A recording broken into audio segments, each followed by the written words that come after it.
Shalom sidang jemaat yang dikasih Tuhan, selamat hari Minggu, selamat bergabung kembali di dalam ibadah GSJ Myun Long. Langsung saja ke firman hari ini yang saya beri judul Kerjasama. Untuk itu saya undang sidang jemaat membuka firmannya dari Esther pasal 4 ayat 15-17. Seperti biasa yang bisa baca sambil berdiri, mari kita baca sama-sama. Kalau tidak, silakan baca dengan cara bagaimanapun saudara. Mungkin sambil kerja, atau mungkin dengan aktivitas yang lainnya. Esther 4 ayat 15-17. Mari kita baca. 2, 3. Maka Esther menyuruh menyampaikan jawab ini kepada Mordekai. Pergilah, kumpulkanlah semua orang Yahudi dan yang terdapat di Susan, dan berpuasalah untuk aku. Janganlah makan dan janganlah minum 3 hari lamanya, baik waktu malam, baik waktu siang. Aku serta dayang-dayangku pun akan berpuasa demikian. Dan kemudian aku akan masuk menghadap raja. Sungguh pun berlawanan dengan undang-undang, kalau terpaksa aku mati, biarlah aku mati. Maka pergilah Mordekai dan diperbuatnyalah tepat seperti yang dipesankan Esther kepadanya. Mari kita berdoa. Bapa di surga, kami bersyukur untuk hari ini kami boleh kembali berkumpul dan beribadah Tuhan dan mendengarkan firman-Mu, dibangun oleh firman-Mu.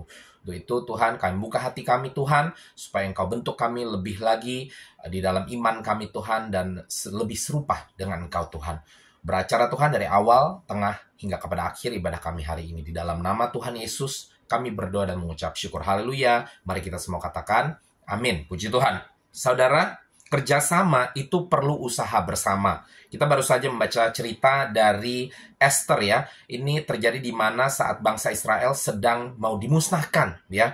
Dan Mordekai memohon kepada Esther yang saat itu menjadi ratu di negeri tersebut untuk menolong. Dan kalau saudara baca lebih awal, Esther pada awalnya sedikit gentar. Karena dia katakan, tidak ada seorang pun yang tidak dipanggil raja boleh menghadap raja. Sekalipun saya istrinya, saya nggak bisa langsung saja menghadap raja. Kecuali raja memberikan belas kasihan kepada saya. Tapi tidak pasti apakah itu bisa terjadi atau tidak. Dan kita mengingat bahwa Esther menjadi ratu karena ratu sebelumnya Wasti ya tidak mengindahkan titah raja. Jadi raja bisa melakukan apa saja. Tapi kemudian Mordekai mengatakan, jangan kira engkau ada di istana maka nggak akan kena ke kamu. Karena kamu juga orang Israel.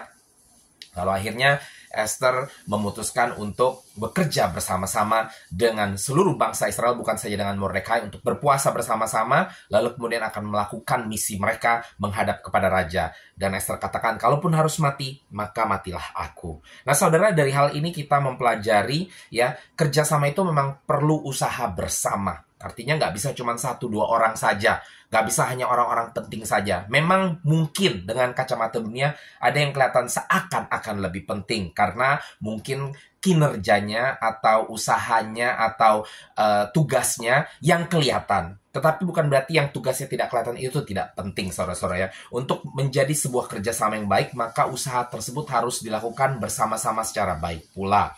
Mari kita pelajari hari ini hal tentang kerjasama. Ada 3 hal yang ingin saya sampaikan kepada saudara. Yang satu adalah satu tubuh. Nah, kerjasama itu berbicara tentang semua orang dan bukan orang per orang. 1 Korintus 12 ayat 12-14 mengingatkan bahwa ada satu tubuh, banyak bagian. Begitu pula saya dan saudara menjadi satu di dalam Kristus dan tidak lagi beda-beda bangsa, beda-beda status, dan beda lainnya. Tidak dibeda-bedakan. Yang percaya katakan amin. Di dalam Kristus kita satu. Begitu pula di dalam kerjasama saya dan saudara. Kalau dunia saja mengerti bahwa kerjasama yang baik adalah harus bersama-sama melakukannya dengan tidak membeda-bedakan, apalagi saya dan saudara yang merupakan bagian dari tubuh Kristus. Di dalam kita bekerja bersama-sama suatu proyekkah, terlebih khusus di dalam gereja. Mari kita bekerja bersama-sama saudara-saudara, karena tidak ada yang satu lebih penting dari yang lain. Yang pimpin pujian lebih penting daripada yang baca firman, yang doa lebih penting daripada yang asyar. Tidak ada demikian saudara-saudara. Semuanya menjadi penting. Ya, semuanya adalah satu tubuh, dan satu tubuh baru bisa bergerak, berfungsi pada saat semua bagian tubuh tersebut dalam keadaan baik. Yang percaya katakan amin. Saudara, 2 Korintus 13 ayat 11 berbunyi, akhirnya saudara-saudaraku bersukacitalah, usahakanlah dirimu supaya sempurna, terimalah segala nasihatku, satis pikirlah kamu, dan hiduplah dalam damai sejahtera, maka Allah sumber kasih dan damai sejahtera akan menyertai kamu.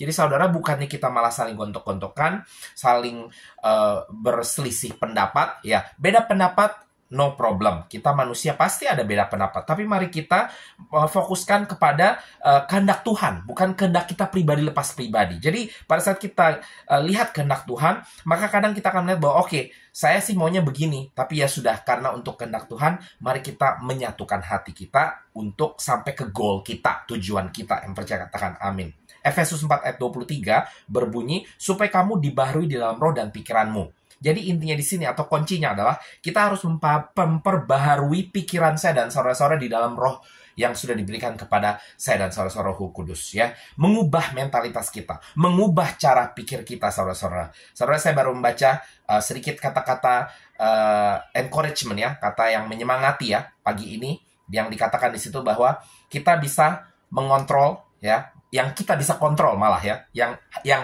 satu-satunya yang bisa kita kontrol di dalam kehidupan itu adalah kita punya attitude dan kita punya effort. Artinya kita cuma bisa ngontrol dalam kehidupan, kita punya attitude apa ya, kepribadian, ya, gitu, ya, atau kita punya tindak perilaku, kita punya kelakuan, ya, itu kita bisa kontrol, ya. Dan juga kita punya effort, artinya usaha, ya. Jadi artinya di dalam dunia ini kita cuma bisa kontrol, kita punya kelakuan dan kita punya usaha, ya. Pribadi kita bisa kontrol, ya. Tetapi di luar itu kita tidak bisa kontrol. Jadi ada banyak hal-hal yang kita mau, kita tidak dapat, itu kita tidak bisa kontrol. Tapi kita bisa mengontrol diri kita, bagaimana kita meresponinya. Apakah kita mau ngambek, apakah kita mau marah, apakah kita mau menerimanya dengan lapang dada dan mengetahui bahwa oke, kita harus memikirkan kepentingan bersama, ya. Saudara yang lainnya kita nggak bisa kontrol, tetapi ini kita bisa kontrol. Jadi mari kita ubah cara pikir kita supaya kita mengerti bahwa di dalam kerjasama kita, ya, dan ini saya kira bukan hanya gereja, ya, pastinya untuk yang lain juga. Di dalam kita kerjasama di tempat kerja kita, mungkin ada yang kerja bukan cuma sendiri, tetapi ada mungkin majikannya punya 2 atau 3 orang lebih yang bekerja bersama-sama. Karena itu kan gontok-gontokan, saudara-saudara. Mari kita merubah mentalitas kita, karena kita anak Tuhan, kita punya Roh Kudus, dan oleh karena Roh Kudus kita bisa diubahkan cara berpikir kita, dan kita bisa memikirkan dengan penuh hikmat, ya, apa yang paling terbaik untuk kepentingan bersama, bukan untuk orang per orang, tetapi untuk semua orang. Yang percaya katakan amin. Yang kedua, saudara-saudara, yang perlu kita ketahui mengenai kerjasama itu interkoneksi. Kerjasama itu menghubungkan seorang dengan semua orang. Jadi bukan orang per orang doang. Kata inter itu mengartikan seluruhnya. Jadi internasional itu seperti Indonesia hubungan bukan cuma dengan Hong Kong atau bukan cuma dengan Macau, tapi Indonesia memiliki hubungan dengan Hong Kong, Macau, Cina, Amerika, Australia, Inggris, dan seluruh negara lainnya. Begitu pula dengan Hong Kong dan Macau punya hubungan dengan negara-negara lain juga, ya. Filipina punya hubungan dengan Indonesia dan juga punya hubungan dengan negara-negara lain. Jadi tidak bisa kita cuman memiliki, Singapura nggak boleh bekerja sama dengan Malaysia, hanya kerja sama dengan Indonesia, nggak bisa. Itu namanya bukan internasional, itu namanya bilateral, ya. Kerjasama hanya 2, ya. Tetapi saudara, di dalam kerjasama yang sesungguhnya itu merupakan sebuah interkoneksi, artinya menghubungkan seorang dengan semua orang. Nah, apalagi kalau kita berbicara tentang gereja, ya, definitely sudah pasti bukan bilateral, tetapi interkoneksi. Bukan bikoneksi, tetapi interkoneksi. Artinya saya terhubung dengan saudara secara pribadi lepas pribadi, dan saudara saling terhubung satu dengan yang lain juga, dan begitu seterusnya, saudara-saudara, ya. Jadi nggak bisa cuma satu persatu, tetapi menghubungkan kita dengan semua orang. 1 Korintus 12 ayat 25-27 mengingatkan bahwa satu bagian tubuh menderita, maka seluruh tubuh menderita, ya. Jadi kalau satu kena dampak, maka kita semua kena dampak, saudara-saudara. Kalau satu happy, kita semua happy. Itu yang harusnya terjadi dengan gereja Tuhan, saudara-saudara. Jadi nggak bisa kita bilang, yang satu lebih penting daripada yang lain. Ya, hidung lebih penting daripada mulut. Lah, kalau saya nggak punya hidung, saya gimana mau napas? Oh, tinggal buka mulut lo. Itu kan nggak masuk akal, saudara-saudara, ya. Mata lebih penting daripada saya punya telinga. Lah, jadi kalau saya bisa lihat tapi saya nggak bisa dengar, ya, itu artinya tidak lengkap atau tidak sempurna, saudara-saudara, ya. Jadi saudara-saudara, kita nggak bisa mengatakan yang ini lebih penting daripada yang itu, yang ini lebih penting daripada yang itu. Semuanya sama pentingnya, saudara-saudara. Untuk sebuah kerjasama terjadi, semua bagian daripada tubuh tersebut adalah penting. Yang percaya katakan amin. Jadi marilah kita sebagai satu tubuh Kristus, kita bekerja sama dengan menyadari bahwa kita saling terkoneksi satu dengan yang lain. Kalau yang satu jatuh, kita semua jadi ikut tersendat juga, saudara-saudara, ya. Jadi mari kita bersama-sama mendorong, menopang, dan menjaga kinerja kita secara bersama-sama, saudara-saudara. 2 Korintus 6 ayat 3 berbunyi, dalam hal apapun kami tidak memberi sebab orang tersandung, supaya pelayanan kami jangan sampai dicela. Saudara, kalau kita ya mengira bahwa saya nggak dampak kok ke orang lain kalau seandainya saya mau ngambek kayak misalnya dalam kerja sama gereja karena saya nggak dihiraukan, merasa tidak dihiraukan, saya mau ngambek. Jangan mengira itu tidak berdampak kepada orang lain ya. Itu akan berdampak, itu akan menyusahkan orang lain, saudara-saudara ya. Contohnya kalau saudara tidak muncul dengan tidak kasih tahu, padahal saudara yang dijadwalkan untuk pimpin pujian, itu kan menyusahkan orang. Loh, siapa yang jadi yang pimpin pujian gitu ya?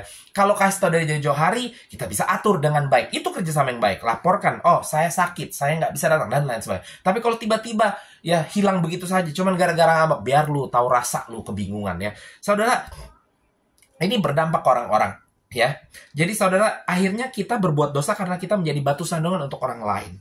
Mari kita sebagai anak Tuhan tidak lakukan ini, saudara-saudara. Roma 14 ayat 20 berbunyi, jangan engkau merusak pekerjaan Allah oleh karena makanan. Segala sesuatu adalah suci, tapi celakalah orang jika oleh makanannya orang lain tersandung. Ini mengatakan kita pada saat hari ini kita lagi bulan puasa ya. Teman-teman kita yang mungkin bukan Nasrani ya, mereka banyak sekali tidak mengerti bahwa ya memang benar kita tidak perlu harus ikut puasa juga memang ya di selama bulan ini.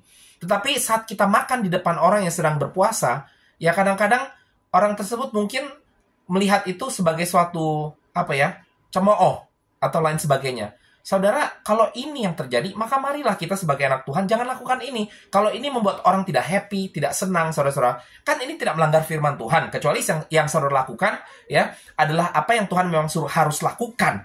Dan kalau saudara tidak lakukan itu melanggar firman Tuhan, maka no problem, terus lakukan. Tapi ini bukan sesuatu yang melanggar firman Tuhan. Kalau saudara tidak makan, ini tidak melanggar firman Tuhan ya, di saat orang lagi sedang puasa.